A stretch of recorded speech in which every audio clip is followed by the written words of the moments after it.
Le message central du livre de l'Apocalypse se trouve résumé dans Apocalypse 21:7. Celui qui vaincra héritera ces choses. Je serai son Dieu, et il sera mon fils. Le Dieu d'amour désire nous donner toute la nouvelle création. Si nous ne vaincrons pas, nous ne serons pas capables d'en jouir. Dans ce livre de la Révélation, il nous a enseigné comment vaincre. Dans le chapitre 4 et 5, nous voyons la gloire du Seigneur Jésus-Christ dans l'Église céleste. Il nous est donné un aperçu de notre unité avec le Seigneur Jésus-Christ. En le voyant, nous serons semblables à lui. Les ingénieurs peuvent montrer par un dessin, par une maquette, à quoi ressemblera une construction lorsqu'elle sera terminée. De la même manière, ces chapitres du livre de l'Apocalypse montrent l'Église achevée dans le ciel. Apocalypse 4:2 révèle la gloire de son trône. Celui qui était assis avait l'aspect d'une pierre de jaspe et de sardoine. Apocalypse 4:3. Ces pierres sont claires et possèdent une transparence éclatante. Elles parlent de la pureté et de la sainteté de Dieu.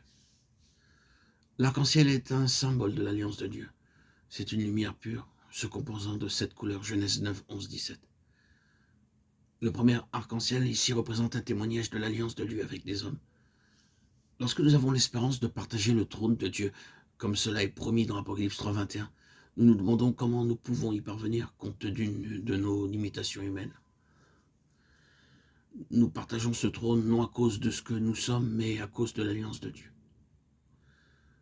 Dans le psaume 89, 35, il promet « Je ne violerai point mon alliance », parce que Dieu est Dieu. Il doit garder ses promesses. Dieu ne peut et ne veut pas mentir. Il est le Dieu qui garde l'alliance. Nombre 23, 19. Ce qu'il dit doit le faire. Deutéronome 7, 9. Ce qu'il décrète ne peut pas être différé. Psaume 148, 6. Lorsqu'il appelle, il est fidèle. 1 Thessaloniciens 5, 24. L'arc-en-ciel est le témoignage de la fidélité de Dieu. Nous devons croire et proclamer sa promesse. Nous avons expérimenté cela au commencement de l'œuvre lorsque Dieu nous montra un grand corps de bâtiment et nous donna sa promesse de 1 Chronique 29, 1. Ce palais n'est pas pour un homme, mais il est pour l'Éternel Dieu. La partie arrière de la maison était en ruine, inhabitable. Nous avons demandé s'il y avait une possibilité que la maison devienne vacante. Il nous fut répondu « Oui, mais le propriétaire ne fera aucune réparation ».